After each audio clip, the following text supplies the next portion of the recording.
Okay, so term ends next Friday, which is the 15th, but I need all your legwork by the 14th at midnight because I didn't need time to grade it. So if you've got legwork, I'm not deducting points, but I won't accept it after the 14th, okay? So you need to get it together. For those of you who are not doing so awesome, I sent out fun emails last night, so get Was I one of them? I don't remember, honestly. Like, it's not like, you think that, like, I know all these secret things about you, but I'm like, I don't know. Oh, my computer says you're failing. That's bad. So, fix that, right? So just get your stuff together. You know who you are. Except for in the back, he has no idea. Okay. So we're going to start today. We're going to look at 2 sentences and identify, like, each word's part of speech, okay? So in your writer's notebook, this is number 12, and you can just call it practice sentences. It's very exciting. Okay. So I would probably, this is how I would do it. I would write down the whole sentence and then skip a line so that before you write the next sentence, and then underneath it just be like, oh wait, it froze. Sorry. Hold up. That was like so anticlimactic. Okay. There we go. So I would write down, they're pretty short, these sentences, and then skip a space so that underneath it you can be like, I think that this is a verb. I think that this is a noun. Like, you know, just like, whatever you think it is, okay? And do that for both. And then we'll go over it. Okay?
Alright, we good?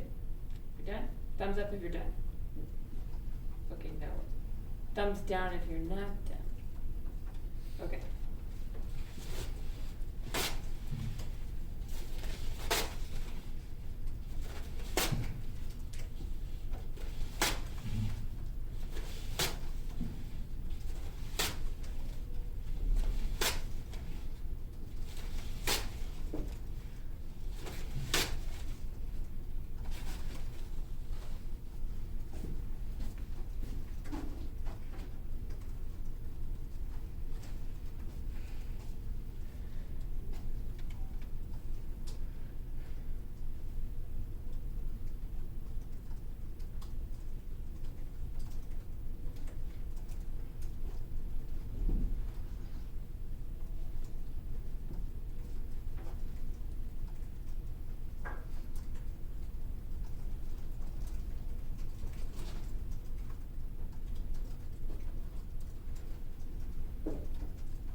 Alright, we're good now?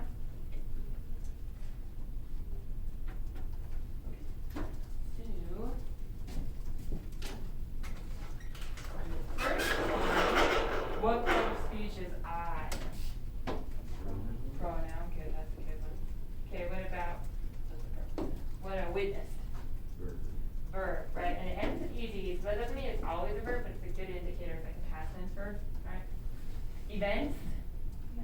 Noun, thing, something that happens. Of, preposition, right? Of is always a preposition. Okay, a or a is what is called an article. This will be extra credit on your quiz, which we won't take till like third term. Okay. But the only like articles are a, and the. Okay, and basically they're just special, weird adjectives to tell you which thing, right? So they give you more information about thing.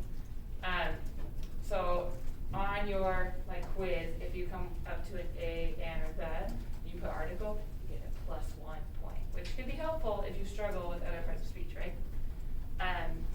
So cool. Okay, less is probably the trickiest one in this sentence. Is that an adverb? Yeah, why is it an adverb? What does it describe peaceful, which is an adverb? Yes, right. So this is an adjective because it describes which word? The character. Character, which is a No. noun, right? So you kind of work backwards here. So adjective describe noun, so peaceful describes the character. But less is not describing the character. It's not less character, right? It's what? Less peaceful. So it's describing peaceful, and if it describes an adjective, it makes it an adverb. Yeah? Cool. Any questions on that? And I promise if you have questions that someone else does, so feel free to ask. Okay. This is probably one of the trickier ones here. When? Yeah. I was gonna guess that was a subordinating conjunction. Yes, that is correct, right? And the way that you can kind of check that it's not an adverb in this situation is, okay, there's a comma here, so if I take out that word, is this a complete sentence? I wake up? Yeah, right? And so what this does is it makes it subordinate to the, like it needs to be connected to the rest of this, right? So it's a subordinating conjunction. You could also do the test where you're like, okay, what if I move it to the end here? Like, does that still make sense? My side of the bed is cold when I wake up, right? And so what it's doing there is connecting those two full sentences, okay? I, pronoun, good. Wake, verb, and then up is a little tricky. Direction. Yeah. Would that be a preposition? Yeah. I kind of grouped the wake up together, but are we not supposed to do that? Technically up is like a preposition that's telling you like direction or whatever, but Wake up. but if you said it was all verb, I'd probably be fine with that. Either's fine. My.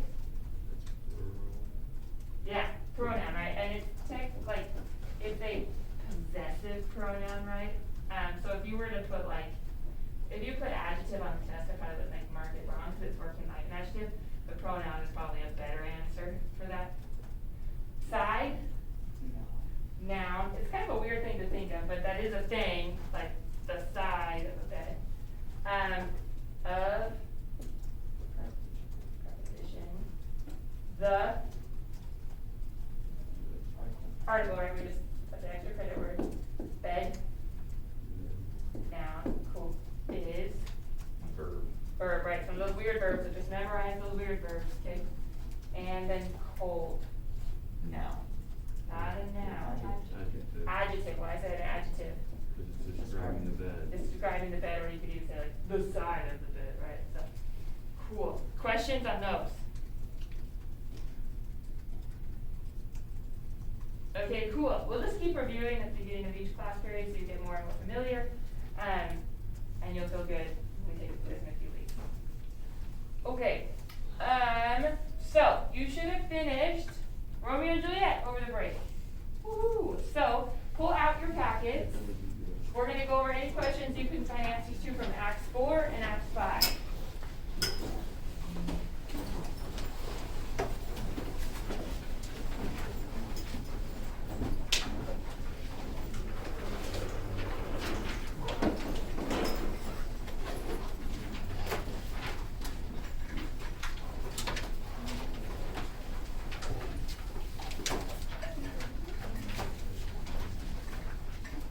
Alright, what questions do you have?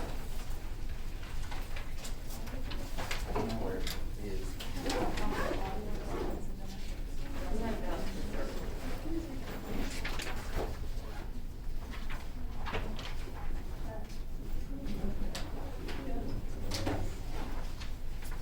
Oh, here it is.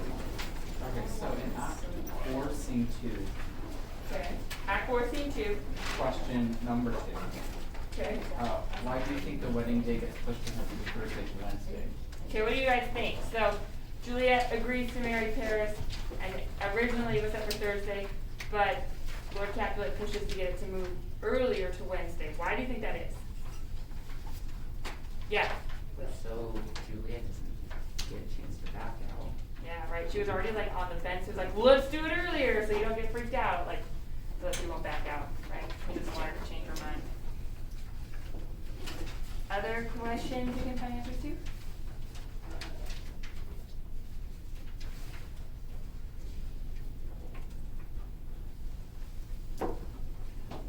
Going away.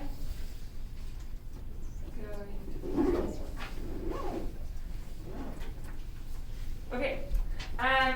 So today we're in a second we'll watch the end of the play, but the rest of the stuff that we're gonna do on like the second to last page in your packet is the whodunit chart, okay?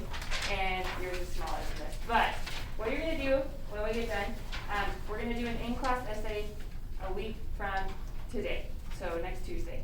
And you're going to have to write a 4-paragraph essay within the period. So to prepare for that, I've given you, here's what you're gonna write about, and you're gonna pick a character that you think is most to blame for the tragedy at the end of the play. Okay, you need to fill out an answer for each box on the chart except for the other, unless like that's what you're gonna do on your essay. So you have a reason. It doesn't need to be like a direct quote, but it shouldn't just be like, well, they suck, that's why. Like that doesn't count as a reason, right? Be specific about the situation or the thing that leads you to believe that, okay?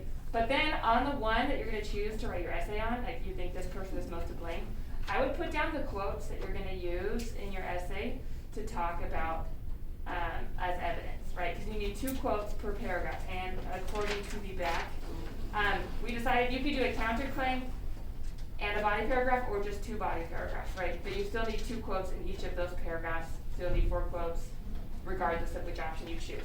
Now, when you're thinking about your option and the one that you want to use, if you only have like one reason why you think that person is to blame, then you should probably just do a body paragraph and a counterclaim, because you don't have 2 reasons.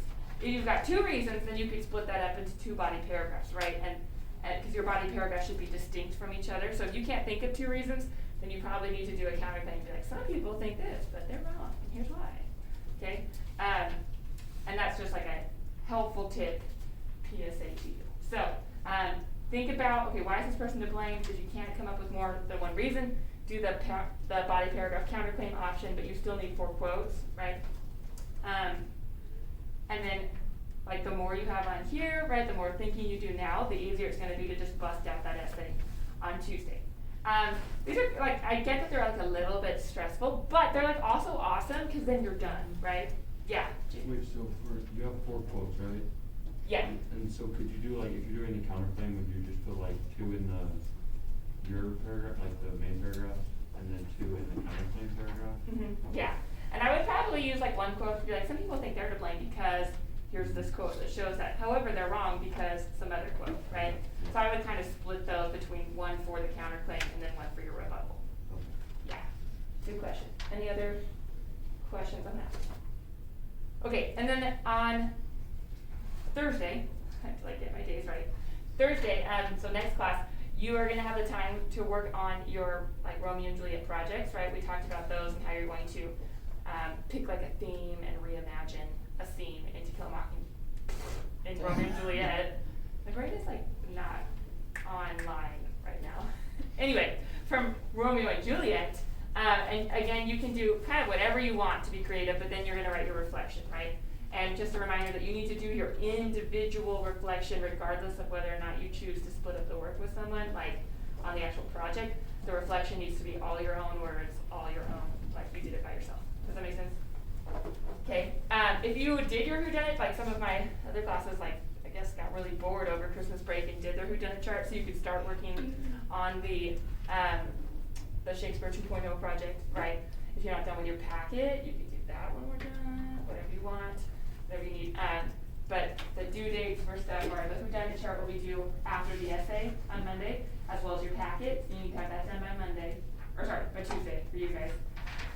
Your term 2 choice book project is due by the 15th, so I won't see you that day, but you can turn it in until midnight that day. However, if you suck at remembering things, I would put like a reminder in whatever reminds you to do things, right? That whether it's like a phone or if you write stuff down, be like, whoa, don't forget to turn that in, okay?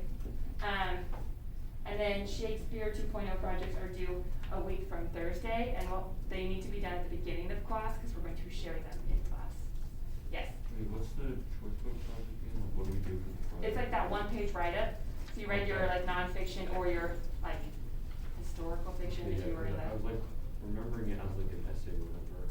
Yeah, it's just a 1-page. Like 20 people have like turned it in, so that's exciting, but most people have not. So just remember that it's all up on Canvas. It shouldn't take you super long, hopefully. And then any late work that you have needs to be turned in again by midnight on the 14th, okay? If you have extenuating circumstances for why that is not possible for you, please talk to me like today, okay? Cool. Questions about any of that? Okay, so we're gonna watch like the last-ish, well, I guess it's like the first scene of the last act. Would you rather watch the Leonardo DiCaprio version or the fake Zac Efron version? Yeah, okay, that's what I'm gonna Cool. We'll do that. I don't even know why I bother asking. Except for, okay, let me back it up. So, let's just kind of go over what happened just to remind ourselves. So Romeo is banished, he's very sad, right? And Juliet is very sad, she's like, I think I might kill myself. And the friar's like, whoa, that escalated quickly, let's just not be hasty, right? And so he comes up with a plan, and what is his plan? Yeah. So he gives her a vial of this, it's like a potion or like a quasi-poison that will knock her out for a span of 42 hours in which she's gonna play dead or literally be dead for a little bit. Yeah. Then she'll wake up and the friar will do whatever and then they'll reunite with Romeo and then she'll wake up and be alive. Romeo's supposed to get the letter saying that, but then we know what happens after that. Yeah, why doesn't he get the letter? Yeah. Because the messenger who Florence sent, like, he went to go get some other dude to go with him, but then he had to, like, quarantine because the dude had been exposed to the plague, possibly. That is a little close. Yeah, that was like, whoa, that's dark, right? Okay, Friar Lawrence is gonna make her look dead for approximately 42 hours, which is like an interesting time for me, but whatever, like, why not 48, but, you know, Shakespeare. So, she's like, okay, sweet, but like, the guy bringing the letter, the Friar John guy, doesn't know what the letter is, so he's like, plague, I'm not gonna go, right, like, I don't wanna get a plague. And somehow, Balthazar gets through, and he's like, Juliet is dead, and he's like, alack the day, why is this happening? And so he goes back, and he's like, I need to see her, and then I will kill myself too, because why live? And I'm like, alright, again, you just met her, but it's fine. So that's kind of where this picks up, is Romeo is rushing to her tomb, right, to see her before he decides to kill himself. And he gets some poison from a apothecary, which is kind of like a medicine guy, kind of like a crazy guy. Okay, in this one he looks like kind of like a Drug shady dealer. dude. Yeah, kind of like a low-key drug dealer. Also, she's not in a crypt in this one. In actual Shakespeare, she's like in a tomb where all her other dead ancestors are. And Paris comes in, and then, you know, Romeo kills him. They take that out and just kind of focus on Romeo in this version. So it's a little different. Okay, cool. So with that, we shall commence. Oh yeah, sounds off. That's not as exciting. That was quiet. Very well, big fellow. Now, let me see.